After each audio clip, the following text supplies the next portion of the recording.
히브리서 11장 4절 말씀 우리 한 목소리로 같이 하나님의 말씀을 우리의 심령에 받도록 하겠습니다.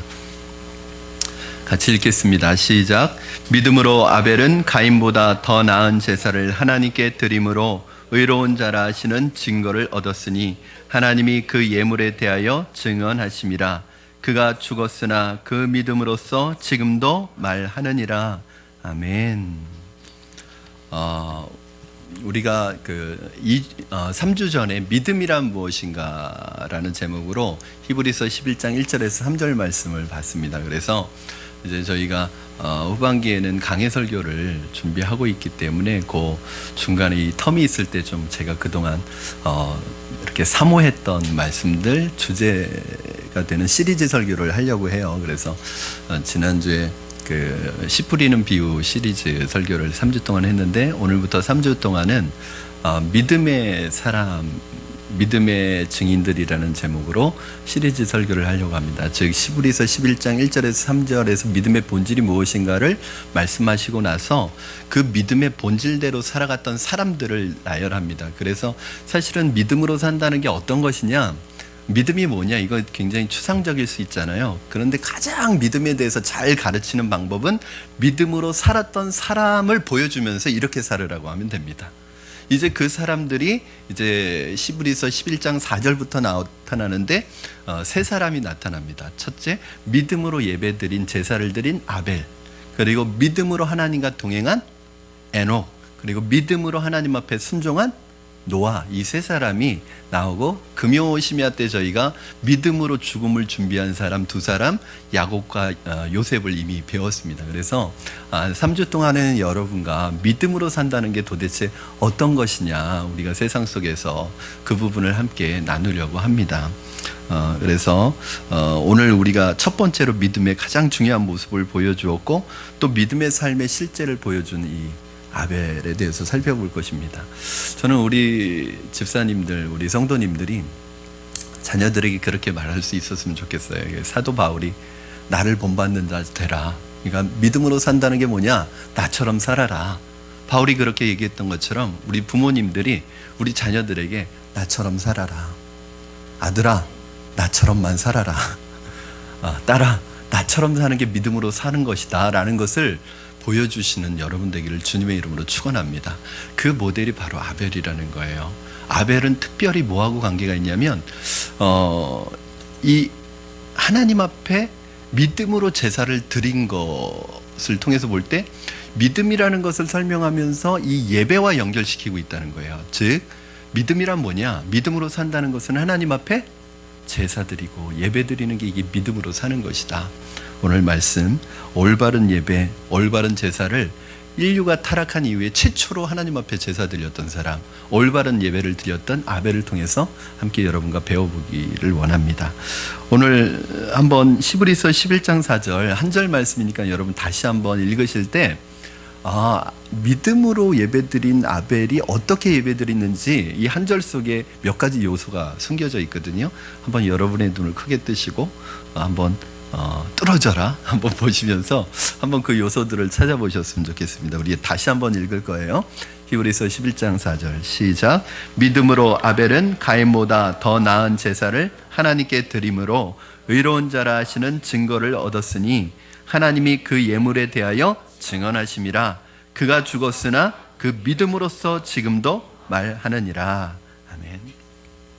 여러분, 이 말씀을, 오늘 말씀을 설명하기 위해서는 우리가 오늘 말씀을 가지고 배경 설명이 없잖아요. 그래서 사실은 창세기 4장의 내용을 가지고 와야 합니다. 왜냐하면 여기에는 가인과 아벨을 모르시는 분은 거의 없으리라고 생각되지만 그래도 가인과 아벨에 대해서 처음 들어보시는 분들도 계실 거예요. 그래서 가인과 아벨이 누구냐? 여러분, 하나님의 백성과 하나님으로부터 버림받은 백성이 아벨과 가인으로 인해서 나누어지는데 그 기준이 뭐냐? 세상에서 학벌과 성공과 어떤 소유와 이런 부가 하나님의 백성과 하나님이 버린 백성을 나누는 기준이 되었던 것이 아니라 예배가 그 기준이 되었다는 게 충격이에요. 예배가 그렇게 중요합니다. 여러분.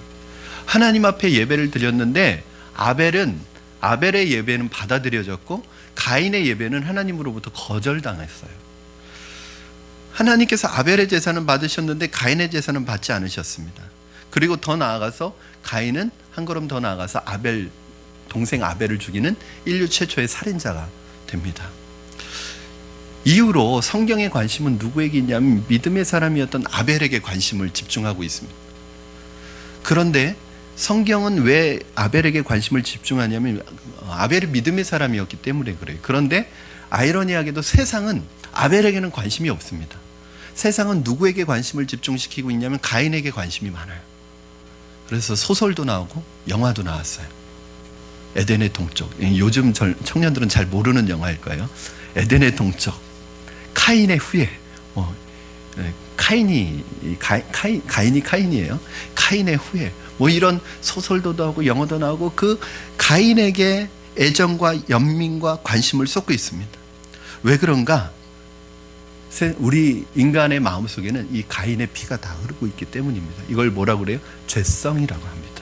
죄에 대한 마음들, 이 죄에 대한 본성들이 다 흐르고 있기 때문에 오히려 가인에게 더 집중하게 되는 거예요. 그러나 믿음을 가진 사람, 예수님으로 인해 믿음이 회복된 사람은 가인보다는 아벨에게 더 관심이 많죠. 여러분, 다 우리가 성경은 뭐라고 얘기하고 있는가? 요한일서 3장 12절 말씀 한번 여러분 같이 보시겠습니다. 우리 자막을 통해서 읽겠습니다. 시작. 가인같이 하지 말라. 그는 악한 자에게 속하여 그 아우를 죽였으니 어떤 이유로 죽였느냐? 자기의 행위는 악하고 그 아우의 행위는 의로움이라. 그러니까 우리 안에 가인의 이 죄성, 이 가인의 피가 흐르고 있지만 가인같이 행하지 말라는 거, 이게 성경의 경고입니다.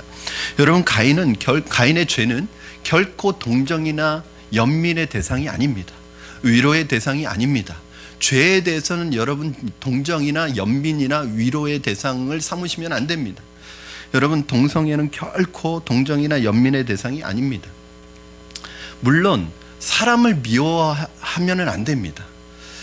동성 연애를 하는 사람들을 불쌍히 여기고 그들도 하나님께서 회개하고 돌아오면 그들을 받아주시고 그들을 용서하시고 그들을 돌이키시는 것이 하나님의 뜻입니다. 그리고 실제로 동성애에 빠졌다가 회복돼서 돌아온 사람들의 모임이 따로 있는데 그 사람들이 동성애의 피해와 동성애의 그 죄악상이 얼마나 큰 것인지를 지금 알리고 다니면서 동성애를 오히려 반대하는 입장에서 사람들에게 다가가고 있습니다. 여러분, 동성애는 연민의 대상도 죄의 대상도 아닙니다. 물론 사람은 미워하면 안 됩니다. 죄는 미워해도 사람은 미워하면 안 됩니다. 그 사람은 긍휼히 여겨야 합니다. 그렇지만 그 동성애를 죄라고 말하지 않은, 죄가 아니라고 말하면 안 되는 거예요. 그 비정상적인 거예요. 여러분, 세상과 그들은 자신들을 뭐라고 하냐면 성소수자라고 얘기합니다. 왜 제가 오늘 이 얘기를 하냐면, 오늘이 한국교회 전체가, 모든 교단이 동성애 축제, 오늘 오후 3시에 동성애 축제가, 큐어 축제가 시청 쪽에서 열립니다. 그거 반대해서 오늘 그 전 교단, 한국교회에 있는 전 교단 목회 총회장들이 모여서 오늘 동성애 축제 반대 주일로 지키면서 메시지도 전하고, 또 오후 3시에 시청으로 다 모여서 거기에서 기도회를 갖는다는 거예요. 반대 집회를 갖는다는 거예요. 그래서 저는 그것까지는 사실은 원하지 않습니다. 왜냐하면 자칫 반대 집회하러 갔다가 그게 그 사람들이 원하는 건지 몰라요. 그 이용당할 수 있습니다. 오히려 여론으로 안 좋은 여론이 형성이 돼서 오히려 더 그들에게 긍정적인 효과를 가져다 줄 수 있어요. 그래서 자꾸 우리가 행동하는 데는 좀 지혜롭게 해야 합니다. 오히려 이렇게 한번 모여서 뭔가 크게 같이 터트리는 거, 이런 거보다는 평상시에 우리가 있는 자리에서 분명한 성경적 기준을 가지고 이걸 평가해야 되고, 공중파에서 공공연하게 동성연애를 조장하고 말하는데도 아무 말하지 않고 침묵하고 있는 그리스도인은 안 됩니다. 여러분들, 그런 것이 방송을 통해서 나올 때는 그 홈페이지에 들어가서 항의글 남기시고 여러분 항의해야 됩니다. 침묵하시면 안 됩니다. 그런 보이지 않는 곳에서 우리가 이 문화를 만들어 가야지, 이렇게 한번 모여서 뭔가 탁 터뜨리면 오히려 여론이 더 싸늘하고 안 좋아지고 더 부정적인 이미지를 갖게 됩니다. 평상시에 벌써 이 동성애자들은요, 벌써 그걸 수년 동안 물 밑에서 이걸 준비해 오고 다 전략적으로 움직이고 있는데 우리는 전략적이지 않아요. 그냥 굉장히 충동적이에요. 여러분 침묵하시면 안 됩니다. 그래서 오늘 거기 3시에는 여러분 저는 같이 여러분 가시지 않을 거예요. 그러나 가지 않을 것입니다. 그러나 우리가 분명한 건 알아야 합니다.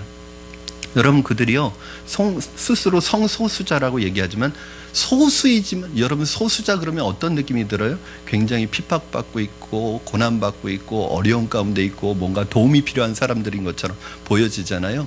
그러나 절대 성소수자지만 그들은 힘없는 소수가 아닙니다. 소수이지만 힘을 가지고 있습니다. 정치인들 움직이고요, 여론을 움직이고 방송을 움직이고 힘 있는 사람들 움직이는 힘을 가지고 있어요. 예를 들어서 여러분 애플의 CEO인 팀 쿡이 자기가 동성애자라는 거 커밍아웃 했죠. 물론 소수예요. 그러나 그 소수의 사람들이 굉장히 힘 있는 사람들이에요. 방송을 움직이고 여론을 움직이고 정치인들을 움직여서 이걸 합법화시키려고 한단 말이에요. 그런데 오히려 우리는 다수인데 힘이 없어요. 결집도 안 돼요. 다 자기 개인주의입니다. 하나님의 뜻, 하나님의 생각, 여러분 26일 날 그저께죠? 어저께인가요? 그저께 26일 날 미국 대법원에서 동성 결혼 합법화가 통과된 거 아시죠? 5대4로. 그래서 이제 미국 50개 주 전체에서 동성 결혼이 합법적이 됐어요. 영국이 무너졌고요. 지금 미국이 무너졌습니다.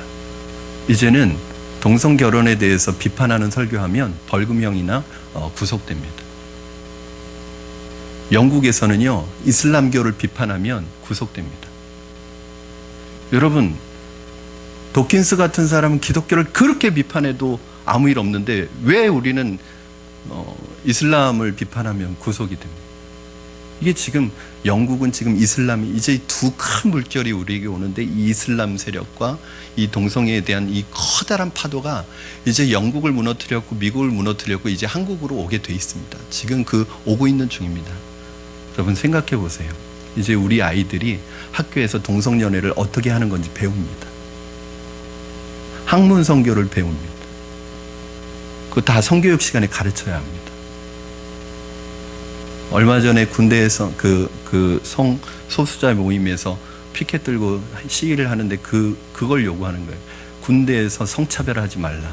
그러면 그 내용이 뭔지 아세요? 학문 성교를 허용해라. 이게 무슨? 그러면 지금 보이지 않는 것을 이것이 계속 매번 올라오고 있습니다. 이런 법안이. 여러분 그대로 두시면 안 돼요. 지금 이 통과되고 나서 미국 교회가 전체가 다시 강력하게 항의하고 있거든요. 이미 일이 끝나고 난 다음에 늦단 말이에요. 우리나라도 사실 멀지 않았습니다. 우리 세대와 이제 우리 자녀들의 세대가 이제 이것을 자연스럽게 받아들여야 되는 상황이 생기고 교회에서 이제 이것에 대해서 설교하면 구속이 되고 법을 어기는 게 되고 우리 자녀들이 이제 학교에 가서 자신의 신앙 때문에 이것은 틀렸다고 말하면 그것도 문제가 돼. 여러분 이제 신앙의 어떤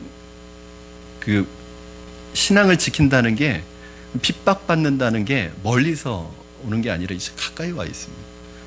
얼마 전에는 미국에서 빵집 주인이 동성연애자가 주문한 케이크, 결혼식을 위해서 주문한 케이크를 주문받지 않았다고 벌금형 받고 구속이 됐습니다. 여러분 우리 세대에 기도해야 할 때입니다. 우리 세대와 우리 자녀들의 세대가 이것을 어떻게 이겨낼 수 있을지 저는 걱정입니다. 사랑하는 여러분, 우리의 문제는 무엇이냐면 우리 사회는 죄를 죄라고 하지 않고 이거 병이라고 말합니다. 여러분 그러면 어떻게 됩니까? 죄를 병으로 만들어버리면 죄는 어떻게 해야 되냐면 회개를 해야 됩니다. 그리고 그 가던 길에서 돌이키는 게 회개입니다.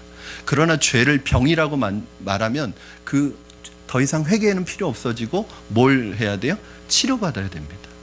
여러분 회개가 없는 사회가 됩니다. 그러면 진정한 회복과 치유도 없습니다. 우리 사회의 모든 하나님이 보시기에 기쁘지 아니하는 죄들을 뭐라고 얘기하냐면 다 아프다고 얘기합니다. 다 병으로 치부해버립니다. 그러니까 회개할 필요가 없는 거예요. 회개할 필요가 없는 사회가 되어버립니다. 우리 인간 본성에는 죄성이 있기 때문에 죄를 미워하지 않고 미화시키고 받아들이려는 본성이 어딘가에 있습니다.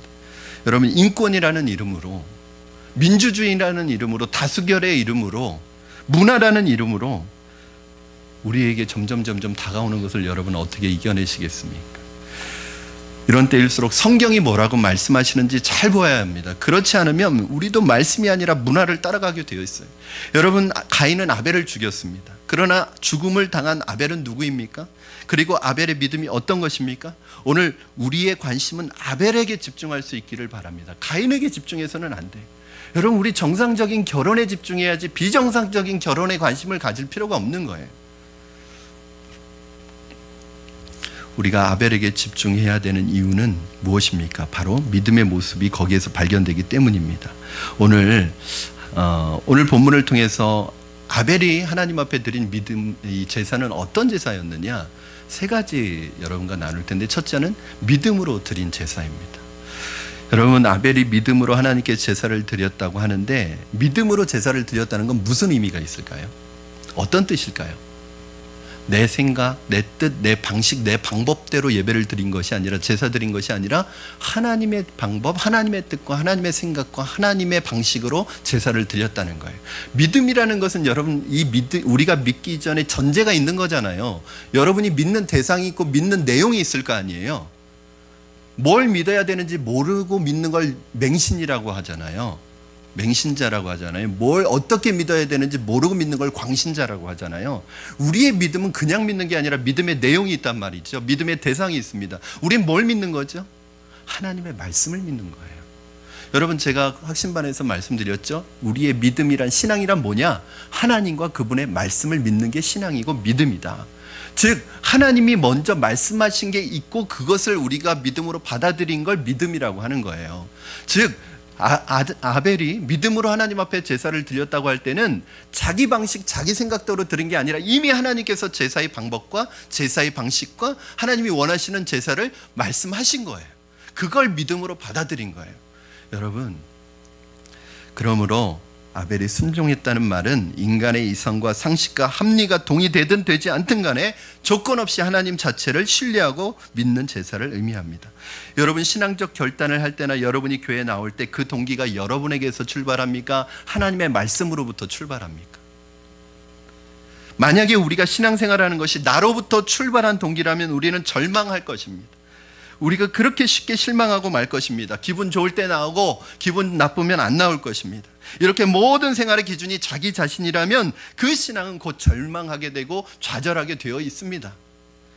그러나 내가 가지고 있는 이 신앙의 기초가 하나님의 말씀과 하나님의 반석에 든든히 선 것이라면, 순종하려는 그 겸손의 태도로 시작했다면 그 신앙은 반드시 열매 맺는 신앙이 될 것입니다. 가인은 겉으로 볼 때 아벨과 똑같은 제사를 지내고 아벨과 같은 시간에 제사를 지낸 것 같지만, 가인은 사실은 겉으로는 화려해 보는 제사를 지낸 것 같지만 그에게는 인간의 방식과 인간의 방법으로 제사를 드린 거예요. 이게 믿음으로 드리지 못한 것입니다.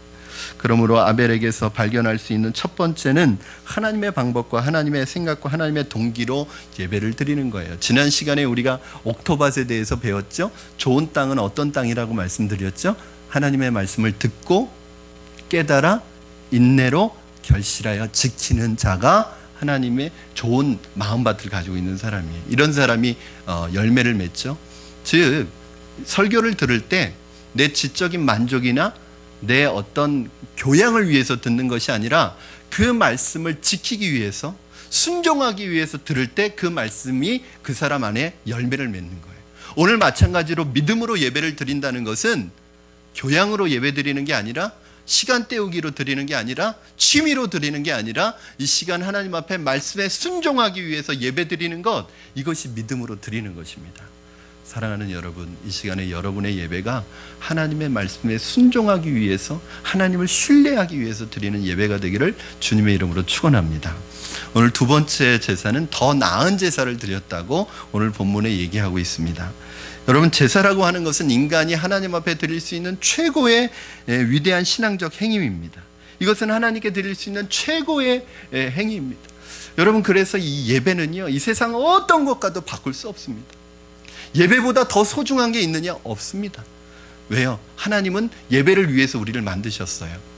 이사야 43장 21절 말씀에 내가 이 백성을 나를 위하여 지었나니 나의 찬송을 부르게 하려 함이라.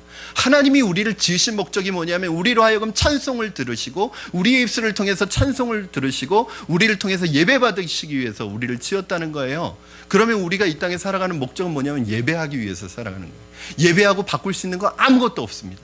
절대 예배는 포기할 수 없습니다. 예배는 생명과도 같은 것입니다. 그래서 여러분, 이 예배의 수준을, 예배가 오늘 뭐하고 연결시키고 있죠? 예배를 믿음하고 연결시키고 있잖아요. 아벨의 믿음은 어떤 믿음이에요? 예배드리는 믿음이에요. 그래서 여러분, 예배드리는 모습을 보면 그 사람의 믿음의 수준을 알 수 있는 거예요. 왜요? 자신의 믿음만큼만 예배드릴 수 있어요. 자신의 믿음 이상으로 예배드릴 수 없습니다. 다른 말로 하면 여러분이 드리는 예배 이상의 삶을 살아갈 수 없습니다.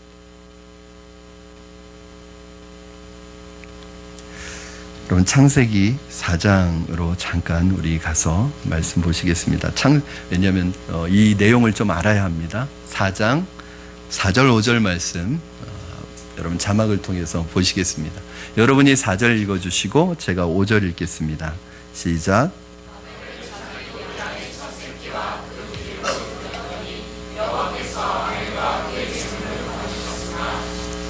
가인과 그의 재물은 받지 아니하신지라. 가인이 몹시 분하여 안색이 변하니. 아멘. 여러분, 제사라고 다 제사가 아닙니다. 예배라고 다 예배가 아닙니다. 어떤 태도와 어떤 방법으로 예배를 드리느냐에 따라서 하나님이 받으시는 예배가 될 수도 있고 안 받으시는 예배가 될 수도 있습니다. 여러분이 이 시간에 똑같은 장소에 똑같은 시간에 예배를 드리지만 어떤 예배는 지금 하나님께서 기쁘게 받으시고 계시고 어떤 분의 예배는 지금 하나님께서 거절하고 계셔요. 여러분의 예배는 어떤 예배입니까? 여러분, 우리가 이왕 이 시간에, 이 귀한 시간에 여기에 와서 앉아서 예배 드린다고 한다면 우리 예배가 하나님에게 기쁘게 받아들여지는 예배가 돼야 되지 않겠습니까? 여러분, 이 자리에 와서 앉아 있는데 이 예배가 하나님 앞에 거절되는 예배가 된다면 여러분, 우리에게 얼마나 손해입니까? 하나님은 여기서 보면 첫째로 더 나은 제사라는 건 뭐냐면 오늘 본문에 나와 있는 것처럼 제물만 받으시는 게 아니라 창세기 4장 4절에서 5절에 보면 이렇게 말씀하고 있습니다. 아벨은 자기도 양의 첫 새끼와 그 기름으로 드렸더니 여호와께서 아벨과 그의 제물을 받으셨으나 가인과 그의 제물은 받지 아니하셨대. 그러니까 하나님이 받으신 게 뭐예요? 하나님이 제물을 받으신 거예요? 제물도 받으셨지만 제물만 받으신 게 아니라 누굴 받은 거예요? 아벨과 아벨의 제물을 받으셨대요. 그러니까 더 중요한 건 제물도 중요하지만 사실은 더 중요한 건 예배드리는 그 사람 자신이 굉장히 중요한 거예요. 여러분이 이 시간에 하나님 앞에 예배자로 드려지고 여러분을 하나님이 받으시기 원하는 거예요. 여러분, 사랑하는 사람이 만났을 때 사랑하는 사람에게 선물도 합니다. 그렇죠? 그런데 만났을 때 선물을 원하시는 거예요? 그 사람을 원하시는 거예요? 사람이 중요하죠. 하나님도 여러분이 예배드리러 나올 때 여러분의 뭘 보기를 원하시냐면 여러분이 가지고 온 예물도 중요하지만 여러분 자신의 마음이 어떠냐는 거예요. 얼마나 준비된 마음으로 예배를 드리고 얼마나 하나님을 향하여 집중하고 하나님을 향하여 드려지는 마음으로 예배를 드리느냐는 거예요. 하나님이 이 시간에 여러분을 받기를 원하시는 것입니다. 어떤 사람이 하나님께 나올 때 물건을 가져오는 것은 같이 가져올 수 있지만 그 사람의 동기가 전혀 다를 수 있습니다.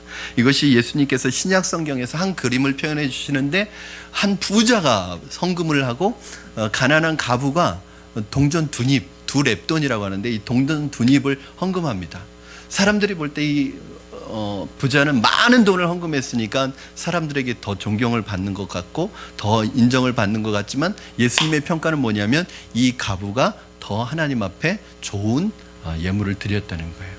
여러분, 동전 두 닙이 객관적으로 볼 땐 적은 예물이지만 왜 그것이 이 여인이 하나님 앞에 좋은 예배를 드린 거예요? 그 동전 두 닙이 이 여인의 전부였어요. 많은 재물을 드렸지만 부자에게 있어서 그것은 자기가 가지고 있는 것의 몇십 분의 1, 백분의 1일 수 있지만 이 여인에게 있어서 동전 두 님은 자기 전부였습니다. 그 여인의 마음이었죠. 여러분, 재물보다 더 중요한 것은 사람이고요, 사람의 마음입니다. 우리가 성경을 좀 더 계속해서 보면요, 가인이 재물을 거절당했을 때 사실은 얼마든지 기회가 있었어요. 하나님, 제가 제 인간적인 방법으로, 제 인간적인 생각으로 재물을 가져온 것 같습니다. 하나님, 다시 제가 돌이키고 하나님 앞에 정성스럽게 제 마음을 준비하겠습니다. 제 정성을 준비하겠습니다. 그랬으면 됐을 텐데, 회개하고 울며 돌아오면 하나님이 얼마든지 기회를 다시 주었을 텐데, 그랬으면 하나님은 그 가인에게 기회를 주셨을 거예요. 그런데 가인의 태도를 보세요. 자기의 잘못을 회개하거나 반성하지 않고 4장 5절에 보면 심히 분하여 안색이 변하니, 어떤 분 보면 막 화나면 얼굴 색깔이 막 변하는 분 계세요. 빨갛게 변하는 분 계세요. 이게 지금 분노가 가득 찬 거죠. 여러분, 그러니까 하나님께서 뭐라고 말씀하세요? 여호와께서 가인에게 이르시되 내가 분하여 함은 어찌미뇨 너는 내 죄를 다스릴지니라. 그렇게 말씀하십니다. 너 네 마음을 다스려. 네 안에 그 분노를 다스려. 너 안에 있는 그 죄성을 다스리지 않으면 그 죄는 더 큰 죄가 될 거야. 그러니까 계속해서 하나님은 경고하시고 돌아오기를 촉구하시고 회개할 기회를 계속 주시는데, 결국은 가인이 자신 안에 일어나는 이 분노를, 결국 이 죄를 멈추지 않고 계속 가니까 나중에는 어디까지 갔냐면 자기 동생을 죽이는 살인자가 됩니다. 그러면 여러분, 이 정도 됐으면 돌아와야 되잖아요. 하나님이 물으십니다. 가인아, 내 아우 아벨이 어디 있느냐? 그러니까 여러분, 하나님이 전지하신 분인데 아벨이 어디 있는지 모르세요? 다 알죠. 가인이 죽인 거, 그리고 은폐한 거 다 알죠. 그래도 물으시는 이유는 가인이 그때라도 하나님, 제가 죽였습니다.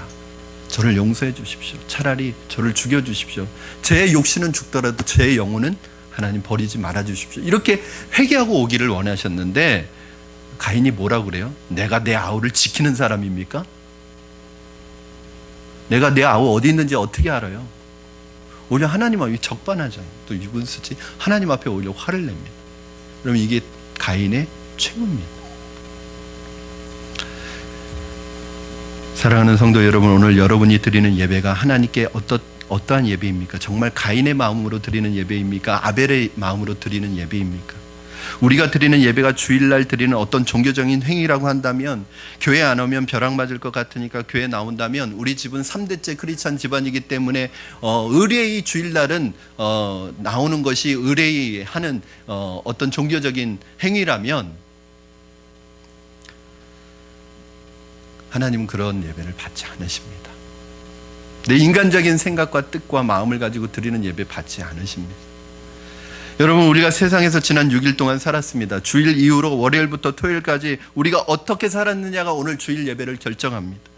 만약에 지난 일주일 동안 우리가 세상 속에서 세상 사람들과 같이 영적으로 패배하고 죄짓고 마귀의 일을 도맡아 하고 거짓말하고 사기치고 상처 주고 상처 또 받고 그렇게 살아왔다면, 오늘 이 예배가 하나님이 받으시는 예배가 될 수가 없습니다.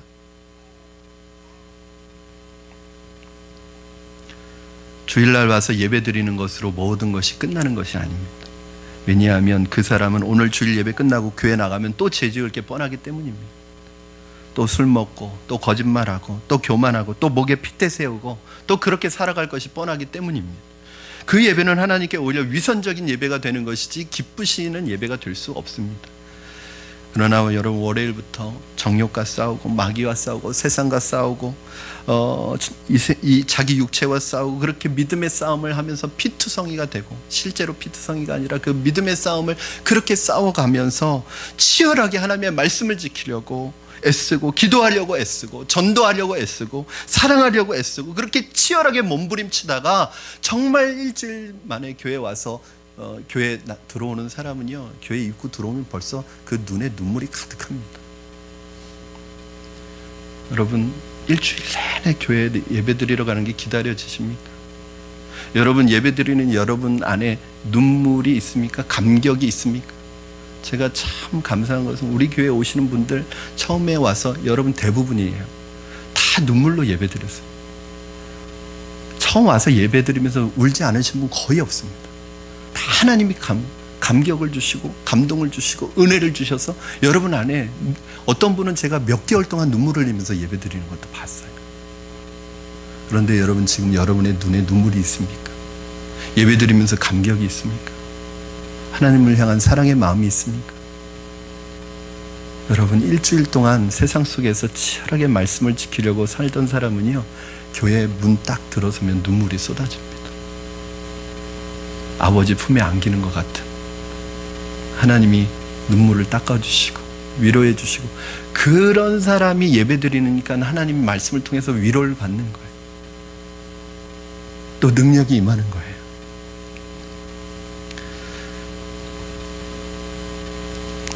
하나님은 우리가 어떤 형태의 예배를 드리든지 절대 교만한 예배 받지 않으십니다. 여러분, 우리가 교회에다가 돈 몇 푼 헌금하고 그것이 예배라고 생각하지 않기를 바랍니다. 진정한 하나님의 사람들이 하나님께 눈물과 참회와 고백과 감격과 감사의 예배를 드릴 때 그것이 참 예배입니다. 여러분, 교회 예배라는 것은, 주일 예배는 설교 듣는 것이나 음악 듣는 것이나 내가 노래 부르러 오는 것이 아닙니다. 그 찬양을 통해서 주님을 만나고, 말씀을 통해서 주님을 만나고, 성도의 교제 속에서 주님을 만나고, 그 한 시간 한 시간을 통해서 진정으로 그리스도의 이름으로 살아왔던 성도들이 만나는 축제고, 그 시간에 간증이 있는 거예요. 그래서 저는 우리 교회에서 대배 시간에도 간증자가 있었으면 좋겠어요. 지난 주간에 이렇게 믿음으로 살아갔는데 하나님이 이런 은혜를 주셨다는, 저는 매주 간증자 세울 수 있습니다. 제 설교 좀 줄이면 되니까 신청해 주세요. 여러분, 오늘날 우리의 신앙이 왜 이렇게 좌절감이 많은지 아세요? 예배 때 하나님 만나지 못하기 때문입니다. 여러분, 거기에 진정한 참회가 없기 때문에 그렇습니다. 거기에 위로부터 내리는 신령한 참 위로와 용기를 받지 못하기 때문에 그냥 하나의 프로그램으로, 하나의 순서로 그냥 오늘 예배 잘 봤다 이런 것으로 끝나기 때문에, 한 시간 한 시간 때우는 것으로 끝나기 때문에 크리스찬의 삶에 능력이 나타나지 않는 거예요. 여러분, 일주일에 우리가 모여서 드리는 이 주일 예배가 얼마나 대단하고 얼마나 능력 있고 얼마나 귀중한 예배인지 아세요? 이 시간에 예배를 잘 드려보세요. 여러분, 능력이 임하고 일주일간 살아갈 힘이 여러분에게 공급되는 시간이에요. 지난 한 주간의 나의 아픔과 모든 나의 죄를 씻어버리는 시간이에요. 이 한 시간 한 시간도 허투루 버릴 수가 없는 시간이에요. 요즘 안타까운 일들이 많습니다. 예전에는 성수주일이라는 말을 했어요. 주일은 24시간, 하루 동안 주일을 지키는 거예요. 그런데 요즘 주일은 2시간입니다. 예배드리는 시간이 주일이에요. 그 예배드리는 시간, 예배드리면 아무데나 가도 되고 어디를 가도 되고 내 마음대로 살아도 된다고 생각하는 거예요. 요즘에는 2시간도 길대요. 30분으로 설교 좀 줄여달래. 우리 교회는 그런 분들 한 분도 안 계십니다. 여러분, 대부분 교회 보면 11시 시작하면 딱 12시에 끝나야 돼요. 예배가 딱 1시간 드려지는 설교는 뭐 30분 하면 됩니다. 30분 이상 할 수도 없습니다. 벌써 딱 12시 넘어가잖아요. 그러면 막 시계 보면서 막 압력을 가합니다, 목사님한테. 약속이 있다는 거죠.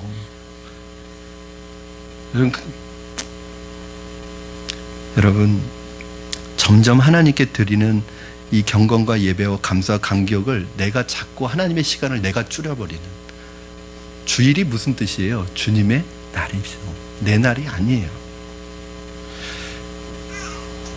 여기에 어떻게 참된 예배와 참된 제사와 참된 믿음이 나타날 수 있겠습니까?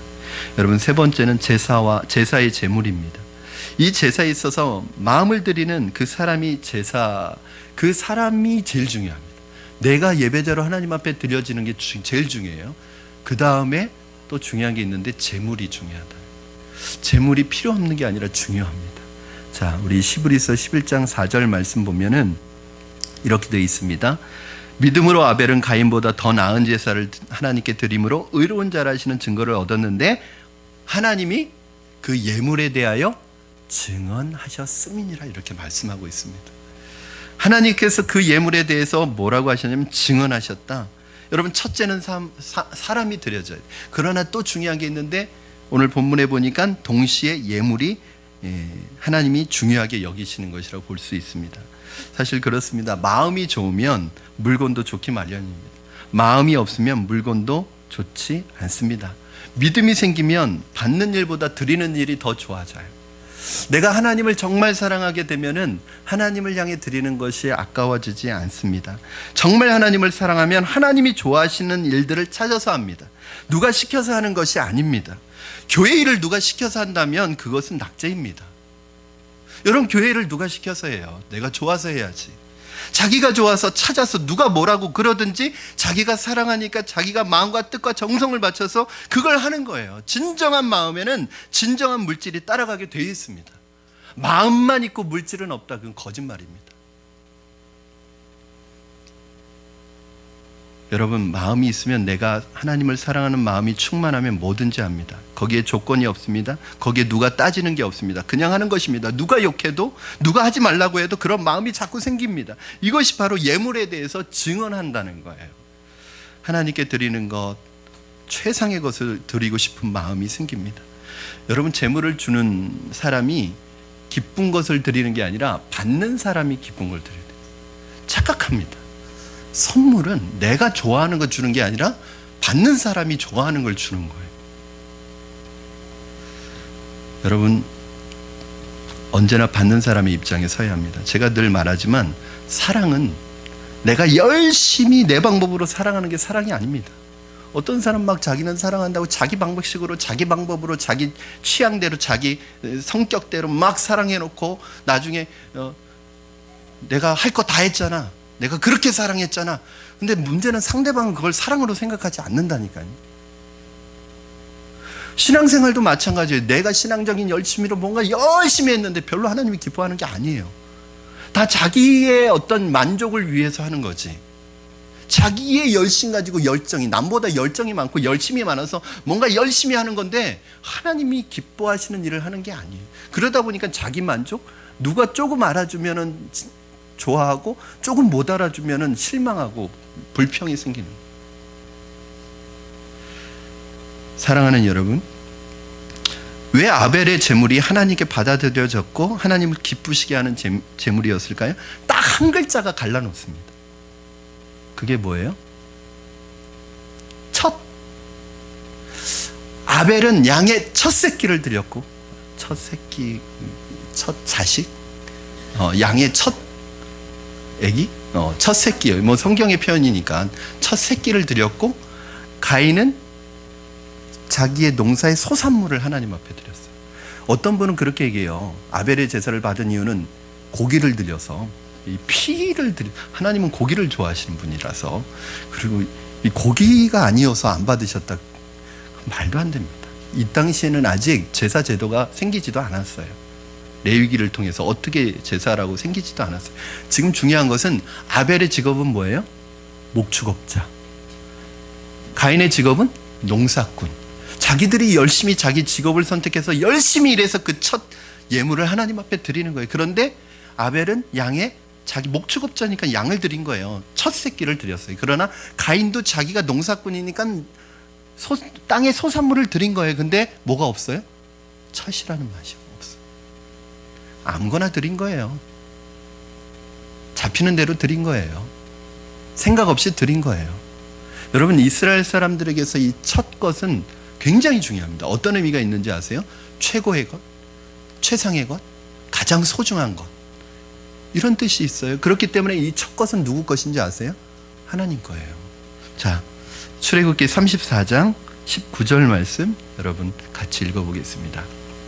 시작. 모든 첫 태생은 다 내 것이며 내 가축의 모든 처음 난 수컷인 소와 양도 다 그러하며.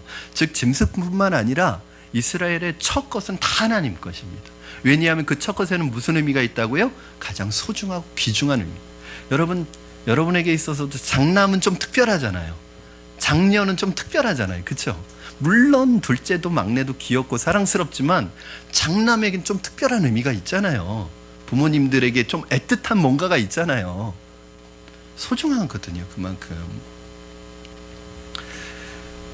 마치 마리아가 자신에게 하나밖에 없던 향유 옥합을 깨트려서 예수님의 발에 부은 것처럼, 이 가난한 과부가 두 렙돈, 자신에게 두 동전 두 개밖에 없는 걸 이걸 하나님 앞에 헌금으로 드렸던 것처럼, 사르밧 과부가 이제 기름 한 병과 반죽 남은 거 먹고 이제 아들하고 그거 먹고 마지막으로 죽으려고 했는데 하나님께서 그것을 선지자를 봉양하는데 쓰도록 그렇게 지시했을 때 그것을 드린 이 마음이 뭐냐면 자기의 가장 소중한 것, 가장 귀한 것, 자기의 첫 것을 하나님 앞에 드린 행위란 말이에요.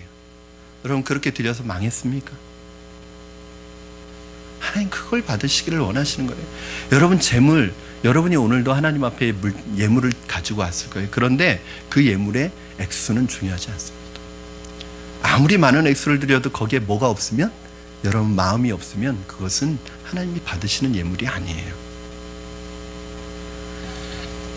여러분 그 사람의 마음과 중심, 사랑이 들어있는 예물입니다. 왜요? 사랑이 없으면 그렇게 하지 않습니다. 제가 우리 청년들 청년 사역할 때 우리 자매들에게 또 청년들에게 늘 하는 말이 있어요.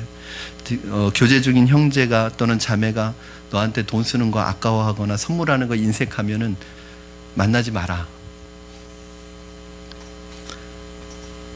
너에게 돈 쓰는 건 막 손 벌벌 떤다. 만나지 마라.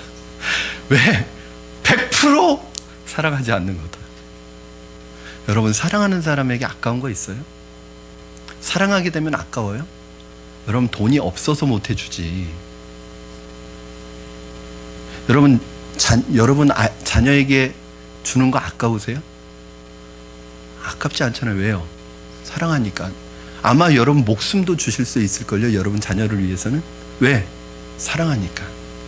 여러분 우리 자녀들에게 돈 쓰는 거 아까워요?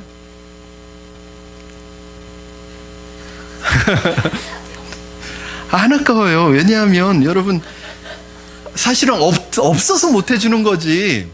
그리고 있어도 교육상 원한다고 다 해주면 안 되니까 안 해주는 거지. 자녀에게 돈 쓰는 거 아까운 부모는 좀 생각해 봐야 합니다. 여러분 그런데 자녀들을 위해서는 이렇게 몇만 원짜리 장난감 척척 사주고 몇십만 원짜리 학원, 몇십만 원짜리 과외 척척 시켜주면서 하나님 앞에 헌금 드리는 건 몇천 원도 손 벌벌 떨고 몇만 원도 손 벌벌 떨면서 드리는 거 회개해야 합니다. 여러분 저는 목사님 또 헌금 설교 하나 보다. 여러분 저는 1년에 한 번 할까 말까 해요. 헌금 설교 저는 일부러 안 합니다. 일부러 헌금함도 저 뒤에 놓고 여러분 알아서 하시라고 놔뒀어요. 헌금 예배 시간에 바구니 돌리지 않습니다. 왜요? 마음은 없는데 옆에 사람이 보고 있으니까 억지로 헌금하는 거 싫어서요. 왜냐하면 헌금은 하나님 앞에 해야 되는 건데 아무도 보는 사람 없어도 하나님 앞에 정성스럽게 드리라고 뒤에다가 따로 놓은 거예요. 저는 헌금 강조하는 사람 아닙니다. 그런데 감사하게도 우리 교회 성도님들이 참 다 어렵게 살아가죠. 다 힘들어요. 그런데도요 교회 재정이 부족하지가 않아요. 그 뭐냐면 힘에 지나도록 헌금하는 거예요. 왜요? 하나님을 사랑하니까. 어떤 분은 제가 좀 말리고 싶어요. 헌금 좀 그만하시라. 근데 그분의 그 마음이, 여러분 만약에 우리가 하나님 앞에 드리는 부분에 있어서 아까운 마음과 생각이 든다면 우리가 회개해야 합니다. 예수님이 누구시라고요? 주님이시죠. 세상에 어느 종이 주인을 그렇게 대접하냔 말이에요. 그렇게 대우하냔 말이에요. 말씀을 정리합니다. 여러분 아벨이 믿음으로 제사를 드리고 자원하는 마음으로 기쁜 예물을 드렸을 때 하나님께서 오늘 성경 본문을 보면 두 가지 축복을 해주십니다. 이거는 여러분에게도 주시는 축복입니다. 첫 번째 4절에서 나오는데 4절을 보면 믿음으로 아벨은 가인보다 더 나은 제사를 하나님께 드림으로 의로운 자라는 증거를 받았다고 말씀하고 있습니다. 사랑하는 여러분, 믿음으로 참된 예배를 드린 아벨은 믿음으로 의롭게 되는 축복을 받았습니다. 참된 예배는 바로 이러한 은혜가 있습니다. 여러분이 하나님 앞에 아벨의 마음으로 믿음으로 예물을 드리면 하나님께서 의로운 자라는 인정과 축복을 해주신다는 말이에요. 여러분 우리가 요즘에 잠언 말씀 묵상하고 있는데 하나님 앞에 인정받는 게 중요해요. 미련한 자라는 소리를 사람들로부터 받는 건 자존심 상하는 일이에요. 그 정도 자존심만 상하면 돼요. 그러나 하나님이 어떤 사람을 향해서 너 미련한 자야 라고 평가해버리면 그 사람 멸망하고 직결되는 것입니다. 반대로 하나님이 우리를 의로운 자라고 인정해 주시고 칭찬해 주시면 그 사람은 하나님께서 평생 책임져 주시는 사람이 됩니다. 저는 여러분이 바로 하나님 앞에 믿음으로 하나님 앞에 나아감으로 예배드림으로 말미암아 의로운 자라는 인정과 칭찬을 받는 여러분 되기를 주님의 이름으로 축원합니다. 그러면 하나님이 책임져 주세요, 여러분. 이것은 첫 번째 축복은 우리가 이 땅에 살아가는 동안에 받는 축복이고, 두 번째는 우리가 이 땅에서 생을 마감하고 죽음 이후에 주시는 축복입니다. 4절 말씀에 보시면 마지막 부분에 이렇게 기록되어 있습니다. 그가 죽었으나 그 믿음으로써 지금도 말하느니라. 그러니까 죽은 후에도 믿음은 계속해서 역사하고 말하고 있다는 거예요. 여러분, 의인은 결코 죽지 않습니다. 왜냐하면 죽어서도 그 역사는 일어나기 때문입니다. 여러분이 하나님 앞에 드린 이 예배, 믿음으로 살아간 그 삶이 여러분 생애에서는 하나님 앞에 의로운 자라 인정받는 하나님의 도우시는, 하나님 붙잡으시는 축복을 경험하실 뿐만 아니라, 여러분이 이 세상을 떠나도 여러분의 믿음의 역사는 계속해서 여러분의 자녀들에게, 여러분의 주위의 사람들에게 영향을 미쳐서 역사하는 믿음으로 계속해서 일하실 줄로 믿습니다. 이러한 축복이 믿음으로 오늘 이 시간 예배드리는 여러분 모두에게 임하시기를 주님의 이름으로 축원합니다. 우리 이 시간에 함께 찬양하고 기도했으면 좋겠습니다.